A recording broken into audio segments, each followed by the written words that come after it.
We begin with the latest on India's war against its economic offenders.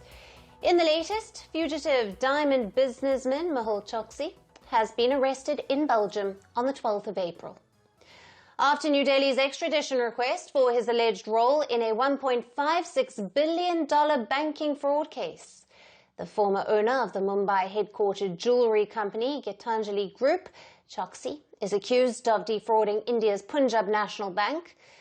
On the 31st of January of 2018, India's Central Bureau of Investigation, or CBI, booked Choksi in a massive banking fraud case, which by present-day valuation amounts to over $1.56 billion. By the time the alleged fraud case came to light, Choksi had already fled India to eventually settle in the Caribbean nation of Antigua. In May of 2021, Choksi was spotted in Dominica, and in July of 2021, Dominica reported Choksi to Antigua and he was deported.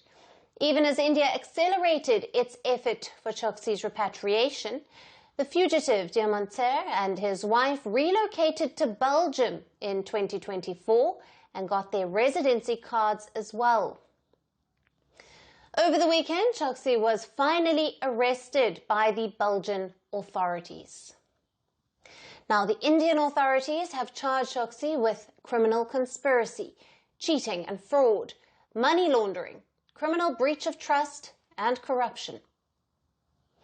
Choksi's lawyers claim that he is diagnosed with cancer and was seeking treatment in Belgium when he was arrested over the weekend. But reports say that while applying for residency in the European country, he submitted fabricated documents to the Belgian authorities.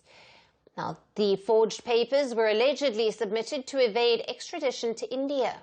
Reports even say that after Belgium, Choksi was set to flee to Switzerland to evade the Indian authorities. Mehul Choksi's arrest has turned the spotlight to a crucial question. Can India bring him back to face justice? India signed an extradition treaty with Belgium in March of 2020. It provides clear legal framework for extraditing individuals accused or convicted of serious crimes, including economic offences of the kind Choksi is an accused in. The spotlight is also on other alleged fraudsters who have fled India in recent years. Now, this includes Choksi's own nephew, Nirav Modi, who fled India in January of 2018. He remains imprisoned in London since March of 2019 on an extradition warrant filed by Indian authorities. Nirav Modi is also a prime accused in the same banking fraud case that his uncle Mehul Choksi has been charged for. Next on the list is the former Indian liquor baron Vijay Mallya, who is accused of defaulting on a $1.04 billion in loans and then fleeing to the UK in 2016. His extradition is also pending in the UK. And finally, there is businessman Lalit Modi. The former cricket administrator faces allegations of financial irregularities while he was the commissioner of the Indian Premier League. He left India in 2010 and remains in London, evading multiple summons from Indian agencies. India's relentless pursuit of economic offenders is finally beginning to bear fruit. Mehul Choksi's arrest marks a significant step forward and sends a clear message to other economic offenders fleeing Indian law. Now, for more on this, we have with us Karnal Singh. He is the former Director of Enforcement Directorate, joining us live from New Delhi. Mr. Singh, welcome to the broadcast. Now, what is the expected timeline for Mehul Choksi's extradition to India, and what legal proceedings are likely to follow upon his return? It is very difficult to say the timeline at the moment.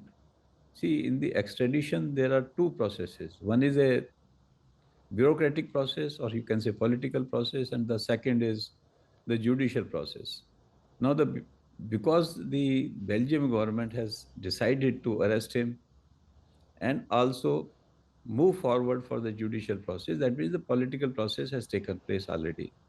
Now, judicial process depends upon the speed of judicial system there. It may take 2 months, it may take more than that time. There will be arguments from the lawyers of Mehul Choksi also. Indian agencies will also produce the evidences, and let's see how much time it takes place. Once he comes to India, both the Central Bureau of Investigation and the Enforcement Directorate have filed the charge sheet and prosecution complaint before the court, competent court.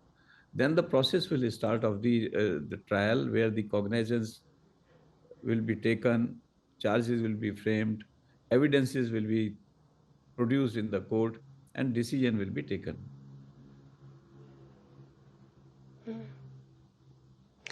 Right, and if extradited, what charges does Choksi face, and what is the potential range of punishment under Indian law? See, he would be facing charges under cheating. That in Indian law it is 420 under section of Indian Penal Code, and then 120B, which is a conspiracy.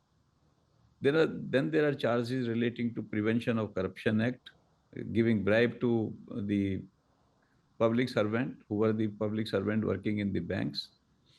And then there is a Prevention of Money Laundering Act. Now, in the case of cheating, it is maximum punishment is 7 years. In the case of Prevention of Corruption Act, it is 10 years maximum punishment. Under Prevention of Money Laundering Act, 3 years minimum punishment and 7 years maximum punishment, with confiscation of the properties attached by the Enforcement Directorate.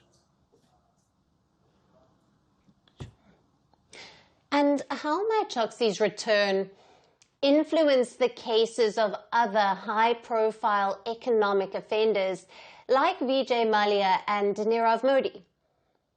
See, it will give boost to Indian agencies to prove that it is possible to extradite economic offenders and other offenders from other countries. Mehul Choksi had run away. He shifted from one country to another country, and still he was, Indian agencies were able to locate him, got him arrested through Belgium agencies. Similar is the case of Vijay Mallya. Vijay Mallya case, of course, the total judicial process is over, where the highest court of the UK has said that he has to be extradited.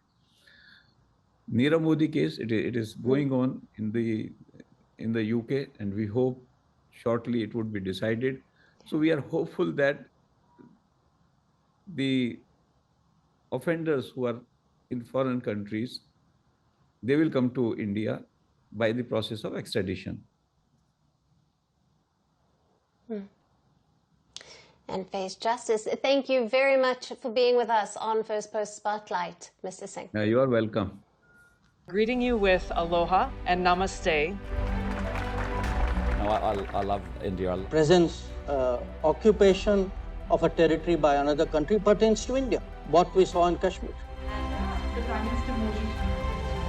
How do you see Trump's America? Yes, the current administration behaves differently from the previous administration.